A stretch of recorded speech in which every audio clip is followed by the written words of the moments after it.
and go now and go to INNISFREE. The poet says in the beginning only he's saying I clearly refers to the feelings of W.B. Yeats. I here refers to W.B. Yeats. He says that I will rise.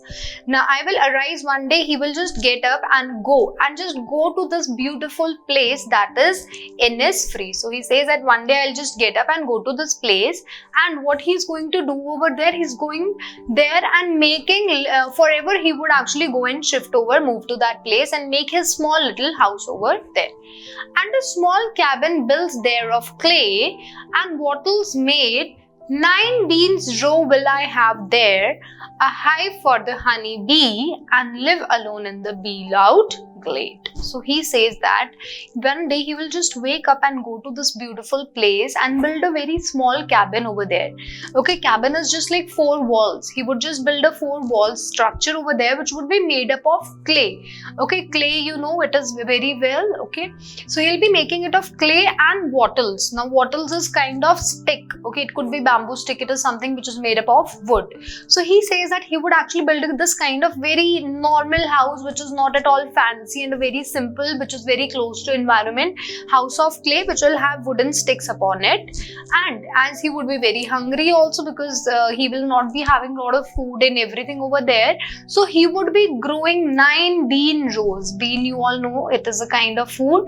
So he would be growing 9 rows of beans which he will actually grow it himself in order to feed himself, in order to have some eatables, and a hive for a honey bee. And he will also have a hive, chata basically, of honey, so that he so that he could easily get out honey from there, and again for his eating purpose, and live alone in the bee-loud glade. And he says that he wants to live alone over there. He does not want anybody to disturb him and anybody to come and take away his peaceful life. So that's why he would be living alone in that place, in his cabin which is made up of clay, where he could actually hear a lot of sound of bees. Okay, bees loud glade means where bees would be humming, producing a lot of sounds which he would actually be enjoying. In the whole calmness, he could hear the sound of bees and he would feel very relaxed and he could actually enjoy. Now see, what poet is trying to tell us that he wants to say he does not want a lot of luxurious life. He want a very basic, simple life which he could sit, which is very close to environment, and he could actually sit, relax and enjoy. That's why he's saying that he's happy if he just has beans to eat, or if he is just having a room with clay, a cabin which is actually made up of clay. He does not want a lot of luxurious life or luxurious things. He just want a very simple, basic life where he could find peace of mind very close to nature. Then poet says, and I shall have some peace there. So obviously if he's going to INNISFREE, he's going for peace over there. He does not want a lot of disturbance. That's why he's going away from city life into a very calm and composed place.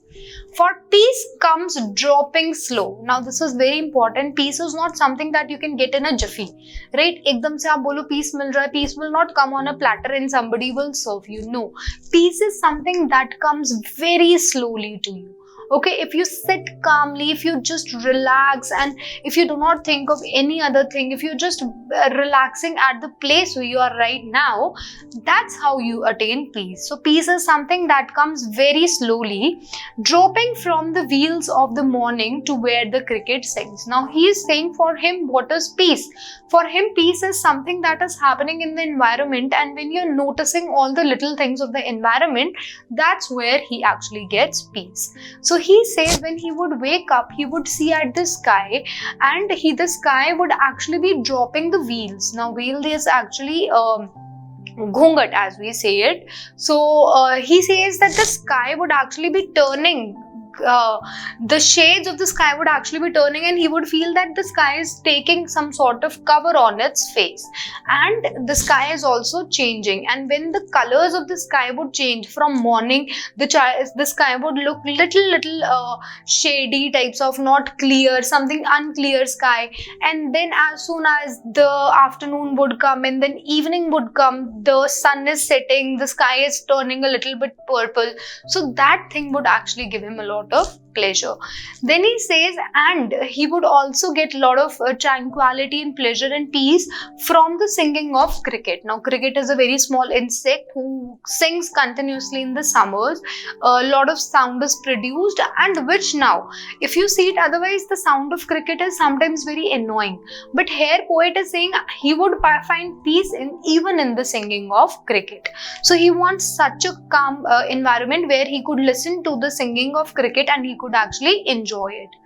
Their midnights all a glimmer. Now glimmer is very shiny, and noon a purple glow. So he says he wanted to go to this place where if you go to this place you will notice that at midnight, at the time of night, everything will seem very shimmery because of the stars in the sky. Everything would actually see like everything is glittering, very shimmery, very shiny, and the sky has turned purple. There is a purple glow in the sky because the sun is actually setting in the noon time and the moon is coming out. The sky has completely turned into purple. The evening full of linnet's wings. So linnet is actually a bird. So he says in the evening what happens, if you see at the sky in the evening, you will see a lot of birds who are flying in the sky. All you can see it's birds' wings. Now see what the poet is actually trying to do is showing you the little things which are there in the environment which actually catches the eye of the poet, and he's describing all these things in a very beautiful way, that all these beautiful things, what these are going to bring. These beautiful little things are going to bring peace in the mind of poet. Let's see next paragraph. I will rise and go now for always day and night. Now the poet says, okay, I've talked enough about this place. Now let me just stand up and go to this place. Okay, forever he wants to go to that place for day and night. He says for day and night I'm going to stay over there only. Why? He says because I hear the lake water lapping with low sounds by the shore. Now lapping here means the striking sound of water. Now as water is coming to the shore, it's striking the shore and then going back, the sound of that water is actually what poet can hear. Though the poet is not even present at that place, though poet is far away from that place, he says I can still hear the sound of that water striking the shore. So he says the sound of water, I can still hear it, I can still feel the sound of shore. So that's why I badly want to go to this place. While I stand on the roadway or on the pavement's grey. So he says even if I am on any roadside or I am on some road away from this place or even at the pavement's grey, pavement is actually a kind of footpath which is grey colored. So he says that even if I am there, I hear it in the deep heart's core. So he says even if he is there, he can still hear the sound that is deep in his heart, and deep in his heart core means he could any time feel the sound because that sound is actually in his heart, in his soul. So that's why he can hear the sound of it, he can actually feel the sound of it, and that's why so badly he wants to go to that place. Even if he's not physically present over there, he can still feel that place. So that is all in the poem. Let's see the central idea.